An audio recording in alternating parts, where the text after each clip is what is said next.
Y se suma a esta mesa nuestro queridísimo columnista de Rosca Política, Fran Panela. Y muy buenas tardes, Fran, ¿cómo estás? ¿Qué onda, gente? ¿Todo tranquilo? ¿Cómo viene esto? Contento de no tenerte. ¿Cuándo fue la última vez que viniste? Vine a reemplazar acá a la excelentísima Euge. Hace 2 semanas. 2 semanas, si no me Sí, equivoco. porque fue tu coloquio, María Eugenia. No fue mi coloquio, pero bueno. ¿Cómo no? Voy a mandarle un ¿Coloquio? saludo a la gente del chat. No, creo que se iba escuchando. No. Era la entrega Ya lo de vas a diplomas. entender. Yo solo vi un gran ¿Ya lo vas a discurso, entender? nada más, claro. Ya lo vas a entender. La gente del otro lado ¿Qué dice la gente? Bueno, claro, porque obviamente todos estuvieron viendo la transmisión del CONICET y mencionan la importancia de la inclusión de la transmisión, ya que es educación no formal y una forma de dar visibilidad al laburo de quienes investigan.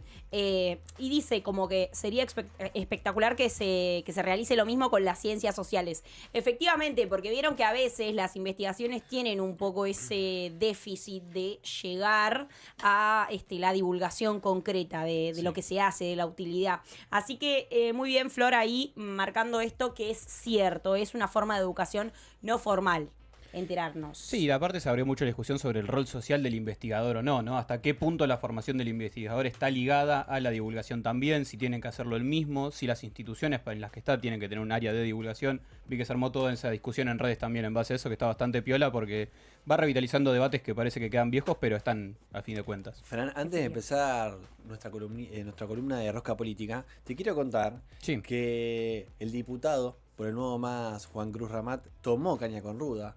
María Eugenia Jerez tomó caña con ruda. Quien te habla tomó caña con ruda y te toca hacer el ritual a vos para agradecerle a la peaje. Pachamama. Muy bien. Así que por favor, te voy a dar la tapita llena de caña bueno, bien. con ruda.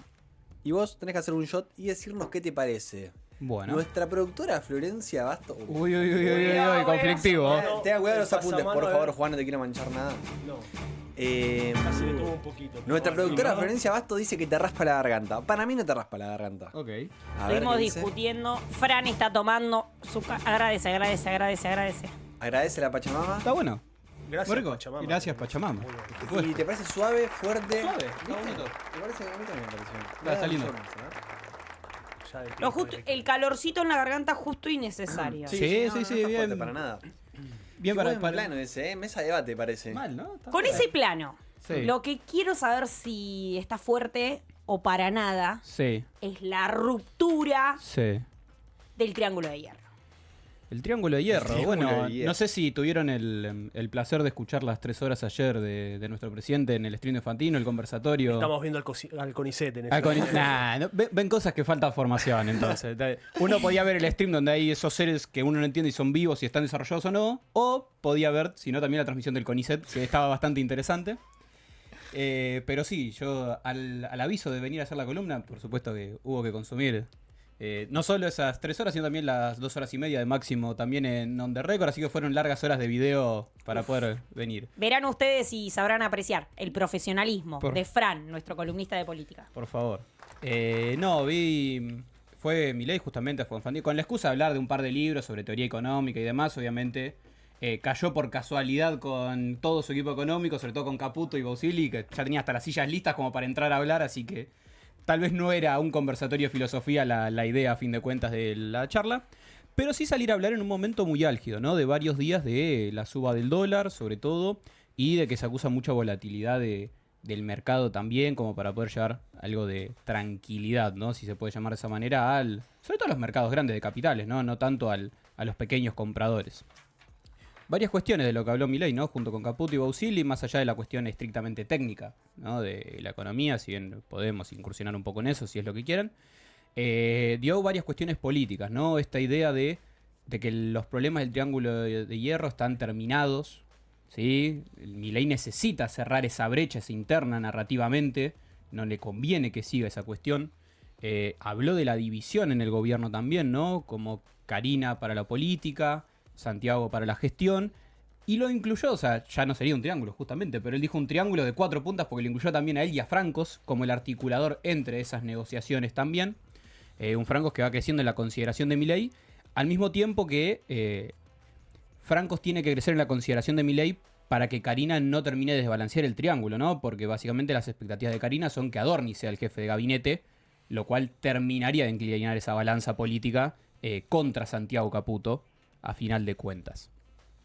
¿Qué pasa con el triángulo? Obviamente la cuestión electoral es una que viene definiendo, es donde Santiago Caputo está más en retroceso, ¿no? Uno puede decir las fuerzas del cielo o el esquema de él, que viene quedando fuera de casi todos los armados y todas las listas. Hay alguna expectativa de que puedan sostenerse en Córdoba. De hecho, Agustín Laje no descartó ser el candidato a diputado nacional por Córdoba, por la Libertad Avanza. Mira, Varias de las fuentes más cercanas a Milei dicen que lo ven como, el propio Milei lo ve como el sucesor post-2031. el sucesor de Milei a nivel nacional. Claro. De hecho, ahí hubo otra cuestión de las que dijo Milei en esta charla con Fantino, que es que va a apuntar a la reelección, que ya tiene un programa de medidas de segundo término, ¿no? Para una reelección, para el tramo 2027-2031 también. Lo cual, por un lado, implica algo que Milei no venía diciendo hasta el momento, que era que él venía diciendo que la gestión política no le gustaba y que esto termina y, como le había dicho Fantino en otros momentos, iba a la montaña como un ermitaño a no ver nunca más a nadie. Pero sí una cuestión de continuar la política y a la vez, obviamente, termina de cerrar este conflicto que tiene con Villarruel. La trató de la traidora, dice que ella es la que inicia la cronología para la corrida del dólar, ¿no? Por eso también quedó tan vinculado la crisis del dólar o la cuestión económica con cómo está articulando Milei la interna y la gestión de su propio gobierno, a fin de cuentas. Esto quedó muy atrás ya. Cuando él habló de la traidora, Franco se junta con Jonathan Vial y le dice, eso si habla de Villarroel es una apreciación tuya, él nunca la nombró y ahora ya Milei la nombra abiertamente, Sí, ¿no? sí. Básicamente. Y la adjetiviza como la traidora. Sí, Más la ni menos. traidora que dio lugar a una reunión ilegal, por lo que dijo justamente ayer con Fantino. Fran, antes de continuar con un poco de este panorama nacional que nos está dando, te quería preguntar cómo se ve la Libertad Avanza en la provincia de Buenos Aires y si tiene todavía esa fuerza y ese coraje de decir vamos a ganar las elecciones. Ahora también quiero saber un poco la opinión acerca de esto del diputado Juan Cruz Ramat. Y ya cuando está cerca de las elecciones, mucho es un blef de póker, ¿viste? O sea, siempre se supone que van a ganar los partidos, la Libertad Avanza, el peronismo, dan cuentas, o al menos leen la estrategia si les conviene decir que ganan o no. Así como en su momento les convenía decir que Adorni perdía por 20 puntos, ¿no? Cuando era evidente que no iba a sacar 5 puntos en Capital Federal. La Libertad Avanza, o esta alianza con el PRO, con la que va a ir también, dan por hecho que van a hacer una muy buena elección, ¿sí? Pasa que ahí vamos, es una discusión que, bueno, por ahí Juan puede decir cuál es la visión, por lo menos, también de Nuevo Más en el respecto, de qué es ganar una elección legislativa. Es el que más votos saca, es el que más diputados suma, es el que menos tiene en disputa. Siempre, de hecho, se dio mucho esa discusión en Salta, en la que había 12 senadores disputados, la Libertad Avanza es el que más número de votos sacó, pero ganó uno de los 12 senadores. La segunda fuerza ganó los otros 11 senadores. Entonces, ¿qué es ganar o no una elección legislativa? Eso siempre es una materia ética, uno la acomoda a su conveniencia, básicamente. Sí, Bien. No, algunas cosas ocurrentes. Un triángulo de 4 puntas. Ah, el relato da para todo. Ay, qué bueno que lo dijiste. porque 20, te lo anotaste, te sí, lo robé. me causó gracia. No, 2020. El gobierno pensando en el 2027 es extraordinario. O sea, no sabemos qué va a pasar después de octubre. Qué manera de fantasear. En agosto. Sí, no sé cuánto cerró el dólar hoy, pero Tocando la banda. momento de zozobra. en el 1384. país. 1384, momento de zozobra. Cerca de la parte superior de la banda, los sectores del capital financiero diciendo, che, este tipo, está bien, coincidimos en reventar a la Argentina, en desmembrarla, en ponerla de remate, pero ¿hasta dónde va el plan de Milei? ¿Tiene capacidad política de llevar hasta el rumbo que dice que quiere llevar al país este gobierno, en la medida en que no logra construir además ningún grado de hegemonía, porque tampoco pretende construir hegemonía? Total. Se roba una alianza pisándole la cabeza al PRO, rompe lazos con los sectores que eran aliados en las cámaras distintas, le meten varios proyectos que ahora tiene que vetar. Una pregunta importante, ¿van a llevar adelante el veto? ¿Y si se rechaza el veto? Digo, estamos a las puertas de una situación bastante cercana, digamos, a la falta de gobernabilidad. Si las cámaras de diputados y el Senado, y con una movilización muy fuerte, logran evitar el veto, hay una situación de desgobierno de cara a octubre. O sea, la situación es bastante compleja para el gobierno y nos parece que hay una perspectiva muy difícil de solucionar ante la falta de alternativas, porque bueno, el peronismo también llega bastante en crisis, digamos, a su cierre de alianzas, y además con un sector, digamos, grande de la población, de sectores incluso que se consideran peronistas y todo, que bueno, que se vieron defraudados durante los últimos gobiernos. Sí, Entonces estamos en una igual falta situación... representación por ahí también, incluso de su propio partido.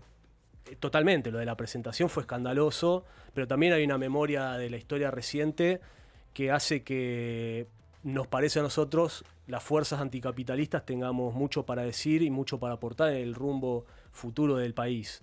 Puede parecer loco decirlo así, pero opinamos que estamos más cerca, de alguna manera, de un proyecto fuerte que acompaña a los trabajadores, recién veíamos lo del CONICET, a los trabajadores y a las trabajadoras, a poner en pie un rumbo que tenga en cuenta el conjunto de la población, que de las salidas capitalistas que ya han fracasado y que tuvieron distintas variantes de gobierno, ¿no? Sí, eso de las salidas capitalistas también es muy interesante al respecto de incluso lo que viene planteando el propio Milei con esto que decís vos, con quiénes fue cortando alianzas y a quiénes va adquiriendo como enemigos. O sea, si lo escuchabas ayer en Neura, para él los enemigos de la corrida son dos. Villarruel por un lado y los bancos y los banqueros por el otro. O sea, para Milei el enemigo y al respecto de quiénes están siendo la corrida cambiara son los bancos, que fueron los que, en estos términos, se vieron más favorecidos con esta disparada del dólar porque sale después de la venta de dólar futuro. O sea, que hay una realidad de que con esta disparada de 2 días, al día siguiente del cierre del dólar futuro, los que se benefician son los bancos. Es una realidad.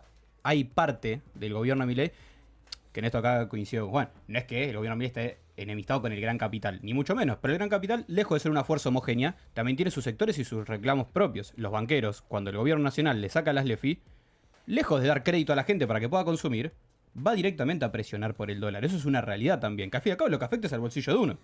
Porque cuando está la cuestión del banco trabajando de banco, es crédito para el consumo de los usuarios, para nosotros. Claro. Para nosotros podamos comprar, ya sea electrodomésticos, sea casa, lo que sea. Y sin embargo, los bancos eligen hacerlo en otras posiciones que aumenten esa rentabilidad, afectando el consumo interno. O sea, eso es una disputa real que también está. De ahí, obviamente, a que sea una enemistad entre esos sectores es otra cosa, sino que es un sector que juega también sus propios intereses y que no siempre le conviene linealmente todo. Bueno, yo estoy leyendo, muy lento, pero lo estoy leyendo, El país que quieren los dueños, que es un libro, la verdad, que recomiendo porque habla efectivamente de la división, de la concentración del capital argentino en manos de quién está, ¿no? Y hay, o sea, no, yo lo leo en ese libro, pero digo, todos lo sabemos, ese gran capital, antes del balotaje, estaba alineado con Massa de alguna manera, Sí, en parte, sí. al inicio. Después ganó Milei y fue como, me sirve subirme a la motosierra, y como tal vez en otros periodos históricos también, incluso acortando sus márgenes de ganancia o incluso momentáneamente perdiendo rentabilidad durante esos procesos que ellos de alguna manera creen que a la larga les son más redituables o benefician su posición de poder. Sí, porque a fin de cuentas también los sectores de capital más poderosos tienen una visión mucho más política también, más allá de la económica. Así tengan menos renta a corto plazo, saben que puede hacerles ganar posiciones a largo plazo también. No ven de acá a 2 meses solamente. Claro. Un gobierno que pueda sancionar las leyes que les convienen para pagar menos, y en los primeros 6 meses, un año, los hace ganar menos, no importa. O sea, la Claro. planificación va mucho más allá de eso. Eso también hay que tenerlo cuando uno ve esas coincidencias ideológicas, que igual, como dijiste vos, en su momento, cuando era el balotaje, la sociedad rural saca un comunicado a favor de votar a Massa, o sea... Claro, O sea, por eso digo. es más heterogéneo a veces de lo que uno, más sencillamente o en vulgo para decir están todos juntos. Es a veces un poco más complejo por coyunturalmente ciertas oposiciones que tienen. Bastante clientelista la élite de nuestro país, ¿eh? Sí, por Ah, supuesto. Era un chiste. Esta interna, Sí.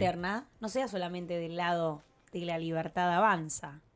Hay una interna En el peronismo. del peronismo. ¿Qué que pasa estamos ahí? hablando de Grabois, Massa y Máximo. Sí. Grabois lo vi con las tapones de punta, Sí. yendo por todo. Sí, digamos que lo que despierta lo de Grabois, ¿no? O al menos esta movida última es las declaraciones de Ofelia Fernández en Gelatina, ¿no? Esta idea de pensar en ir por afuera. Esto de si vamos por afuera, incluso podemos llamar a esa gente que no va a votar. ¿Es un tanteo eso o efectivamente dicen vamos a ir por afuera? Yo tengo mi posición al respecto, que es, cuando escucho, con la declaración de Ofelia me pasa lo siguiente, es muy difícil no coincidir en el diagnóstico, Sí. ¿no? Porque tampoco es algo tan descabellado, ¿no? La gente no quiere a los políticos de... Bueno, sí, es una generalidad, ¿no? Eso está. No obstante, cuando, al menos a mí me pasó, cuando escuchaba la declaración de Ofelia, responde siempre a la misma praxis de Patria Grande sobre política para negociar. Patria Grande siempre negocia sus posiciones de la misma manera. Yo les pregunto en 2022, ¿sí? 4 de agosto del 2022, tenía 3 diputados nacionales Patria Grande. Itai Hackman, ¿sí? Presente Sí. también. Nathalie Saracho, ¿sí? Y Fede Fagioli, hoy el hombre de Grabois en Provincia de Buenos Aires. sacan un comunicado conjunto de que están analizando abandonar el Frente de Todos. 4 de agosto del 2022. 18 de agosto sale Ofelia Fernández a hablar, que es la persona fuerte de Grabois en Capital. Vamos a analizar irnos al Frente de Todos porque es una decisión colectiva del espacio. 30 de agosto del 2022, Grabois oficializa, esto es un martes. La semana que viene, el lunes, nos vamos del bloque de diputados y yo veo qué hago. ¿Por qué se detiene eso? ¿Qué pasa el 1 de septiembre del 2022? El atentado a Cristina. El magnicidio, sí.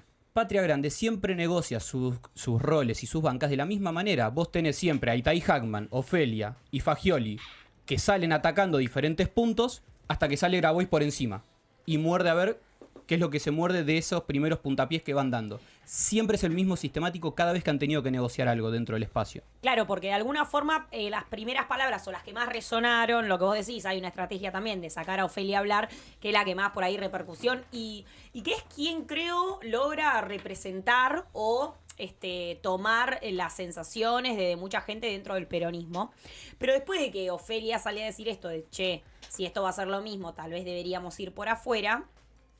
Ya después las declaraciones de Juan Grabois con el gato silvestre son más de si yo no soy candidato, vamos por afuera. Entonces no es lo mismo decir, che, esto es todo lo mismo, no puede ser, a decir, che, bueno, si yo tengo la pelota, bueno, puede ser diferente. A eso me refiero con, lejos de una cuestión valorativa, es cada espacio negocia sus praxis políticas a su manera y su lado a su manera.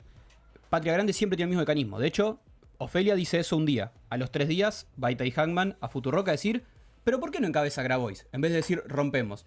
Siempre las 2 o 3 cabecillas que tiene Grabois políticas salen con diferentes posturas y de las que puede morder esa, Grabois después la repercute nacionalmente. Pueden ver todos los años posibles de disputa política y se establece el mismo mecanismo. Repito, lejos de estar bien o mal, análisis, Fran, no me dio es el que hace siempre. ¿Y Nada más. ¿Qué pasó con esas repercusiones o esa fractura? La mirada de Máximo Kirchner, ¿cuál fue? Que salió a hablar.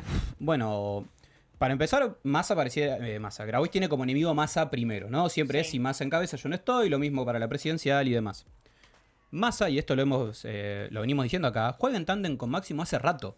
Esa enemistad Massa-Máximo hace 10 años, hace rato que ya está bajo tierra. Vienen jugando en tándem hace mucho tiempo. De hecho, en la disputa con Kicillof se vio bastante. O sea, era el sector de la Cámpora con el sector del Frente Renovador, que quería ser articulado, entre comillas, pero que estaba más alineado a Máximo, contra el sector de Kicillof. El sector de Massa salió a responder lo mismo. Massa es raro que se ensucie las manos declarando.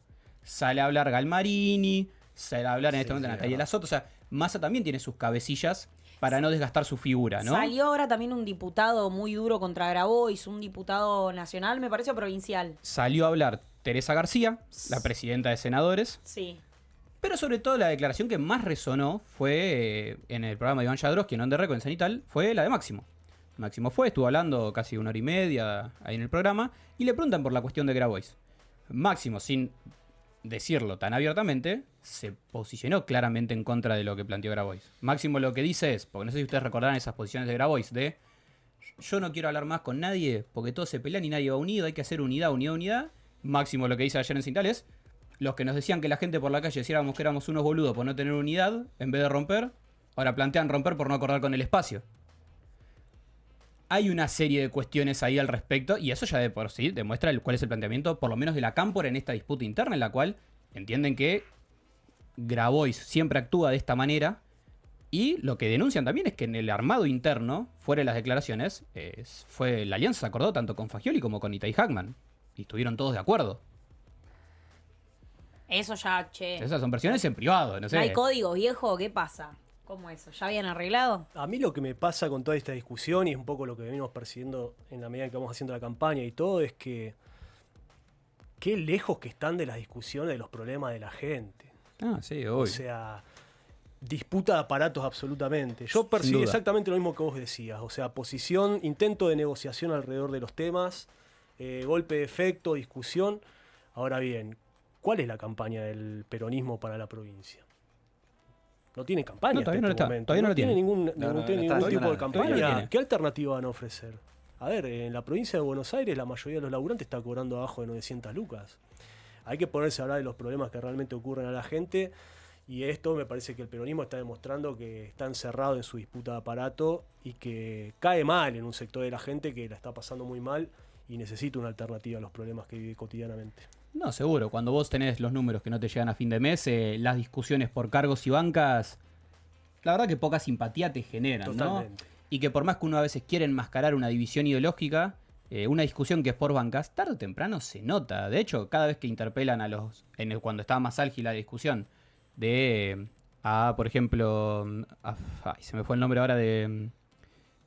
¿De qué fuerza? Del reencargo de la CAM por acá en Buenos Aires. No, Teresa García en diputados. Sí, el que encabeza. Que ahora va por segundo de la lista que va tercera Mayra. Sí. Bueno, ¿Era el que apretaba a Grabois antes? que Grabois el que apretó a Fagioli. A Fagioli. Sí. Claro, se me borró el nombre ahora. Bueno, a mí también.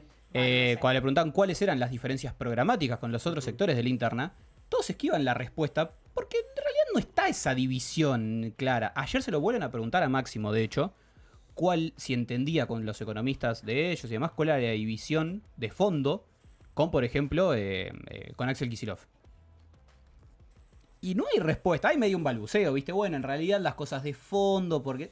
que en realidad es no responder, porque no Están lo hay. dibujando. Es lo que decía Juan, es una discusión de aparato, o como antes de venir estaba escuchando acá que decían, Babi Checopar dijo cómo le pagaron a los jubilados. Cuando escucho que Babi dice cómo le pagaron a los jubilados, yo entiendo que Babi está negociando paritarias en realidad. No es que de repente se solidarizó con el Claro. sector que fue reprimido, la verdad, ¿no? Porque yo he estado en las municiones donde nos han Un poco es reprimido cierto, un poco de es los cierto. jubilados y nunca lo escuché decir que mal que estuvo. Cuando lo hace porque Totalmente. negocia paritaria.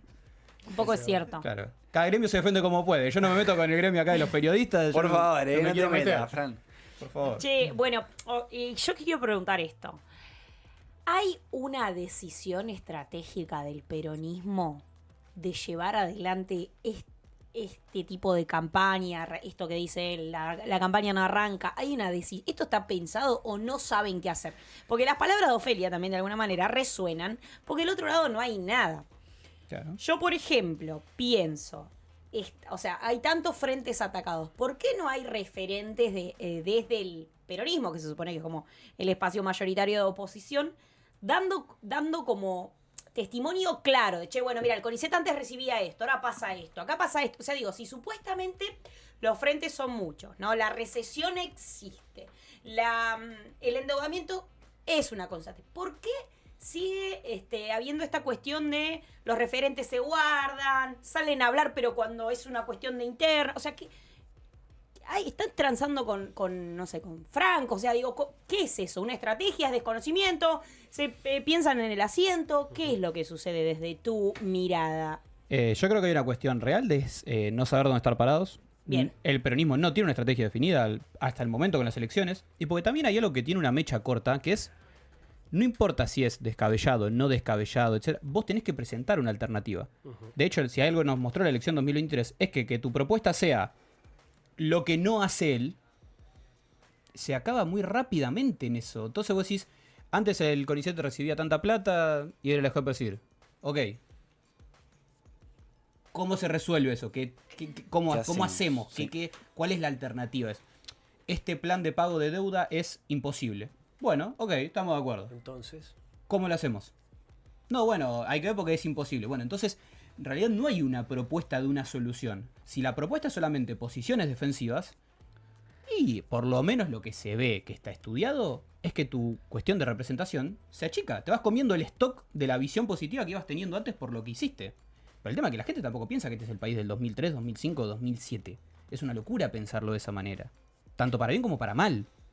Fran, un poco de esto me da... Hace pocos salieron en la M, en Radio Provincia, varios consultores políticos diciendo que va a ser unas elecciones con más baja participación de la historia, la que se viene Posiblemente, el 7 de sí. septiembre de 2025. Y un poco por todos estos factores, ¿no? No hay ideas claras, no hay proyectos, no hay soluciones. Así que bueno, veremos qué sucede en los próximos días. Falta un mes y 5 días, 6 días para las elecciones y veremos cómo se desarrolla. Agradecerte por toda la información. Te quería preguntar, ¿estás para quedarte a charlar también con Juan Cruz Sí, Ramat? obvio. Más vale. Listo, quédate. Vamos a ir a una tandita. Fran se queda. Sí, Tremendo sí. toda la rosquita política. Hay cosas que la verdad me vengo a enterar por Fran. Yo no estoy interiorizado tanto